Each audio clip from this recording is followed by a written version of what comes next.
Donc moi je vais vous présenter mon stage également. Mon stage qui a duré 12 semaines et que j'ai pu faire au sein de l'Institut Lots-Langevin, donc autrement dit l'ILL. Dans un premier temps, je vais vous présenter cet institut finalement. Cet institut a une activité donc, principale qui va être d'offrir des faisceaux de neutrons pour de la recherche. Donc pour ça, en fait, cet institut il va avoir un réacteur à haut flux de neutrons qui va être basé donc, dans un bâtiment très spécifique et très particulier.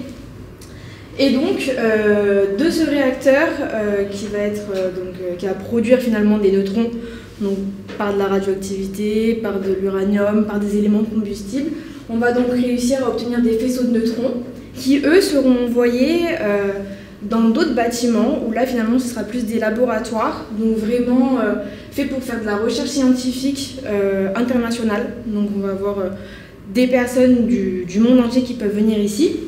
Et donc, l'ILL va mettre aussi à disposition une quarantaine d'instruments de recherche pour justement ces scientifiques-là. Et il faut aussi savoir que c'est de la recherche qui va répondre à des questions concernant la science fondamentale, mais qui va être très large. Et donc, on va avoir des domaines très variés, que ce soit dans de la physique nucléaire, que ce soit dans de la chimie, dans les matériaux, c'est très très vague. Donc l'ILL, pour pouvoir offrir autant d'instruments de recherche et pour pouvoir offrir surtout ces faisceaux de neutrons qui sont très précieux, ils ont besoin bien sûr de personnel pour assurer le bon fonctionnement et pour aussi pouvoir faire de la recherche pour eux-mêmes. Ils vont compter un total de 536 agents et donc on va avoir finalement 4 divisions au sein de cet institut. On va avoir une division sciences, on va avoir une division administration, une division projet et technique ou encore une division réacteur. Au sein de toutes ces divisions, on va retrouver plusieurs services d'études. Moi, personnellement, j'ai pu intégrer la division réacteur. Et donc, cette division, elle va contenir encore 4 autres services. Électricité, électronique. On peut avoir encore d'autres services, mais là, je ne les ai plus en tête. Moi, personnellement, j'étais dans le service électronique. Et encore au sein de ce service, il y a plein de groupes. Finalement, c'est divisé, c'est un réel arbre, cet institut, et ça va dans tous les sens, tellement il y a besoin de recherche dans tous les coins.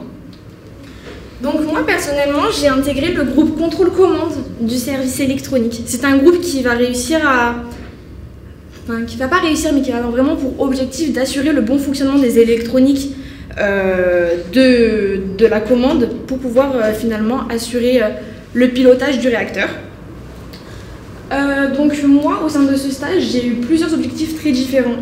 Finalement, je n'ai pas eu une seule mission comme la plupart de personnes ont pu avoir ici, parce que mon groupe donc, de contrôle-commande a une activité très très large. C'est-à-dire que l'ILL a énormément d'instruments, énormément d'électronique différentes, et donc il y a plein d'activités différentes journalières finalement. C'est très peu répétitif.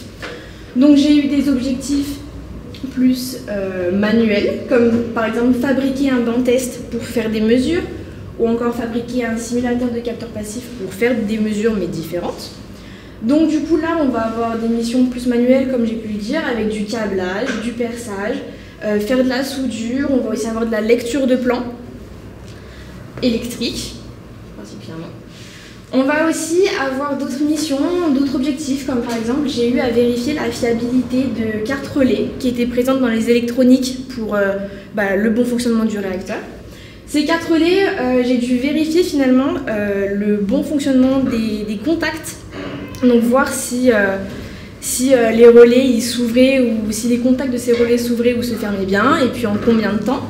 Donc pour ça j'ai dû lire plusieurs plans de cartes relais.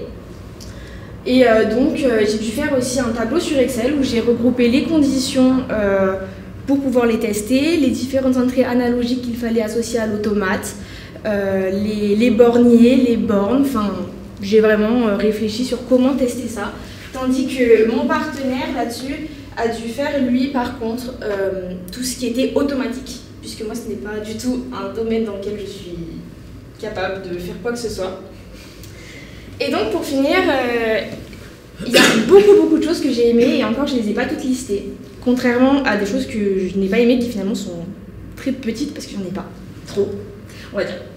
Donc du coup, j'ai beaucoup aimé effectuer des essais périodiques parce que, donc je ne l'ai pas précisé, mais Vraiment, leur quotidien là-bas, c'est de faire des essais périodiques. En 2022, il y en a eu plus de 400 qui ont été faits.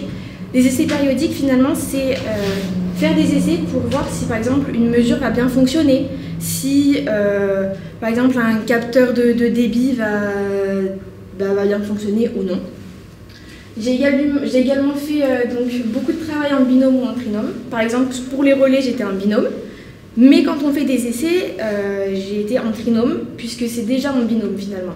On est toujours deux pour faire des essais, parce qu'il y a quelqu'un qui va être directement au niveau du capteur, pour venir injecter des courants par exemple, tandis que l'autre va être plus en salle de contrôle pour voir ce qui se passe, s'il y a des défauts, des alertes, des alarmes. Donc du coup j'ai pu me rajouter à ça. J'ai également aimé avoir des projets parce qu'on m'a fait confiance, ça a été une forme de responsabilité. Et j'ai bien sûr aimé manipuler et fabriquer, c'est vraiment quelque chose qui me plaît le plus. Et on va dire ce que j'ai pas aimé, c'est que parfois il n'y a pas assez d'activité, c'est-à-dire que de temps en temps, mes collègues ils avaient des procédures à faire, donc je pouvais pas être avec eux pour faire des essais, parce qu'ils avaient des choses déjà à faire prévues. Ou alors aussi des fois, il n'y a juste pas d'essais à faire, des fois il n'y a pas de panne, des fois il n'y a rien à réparer.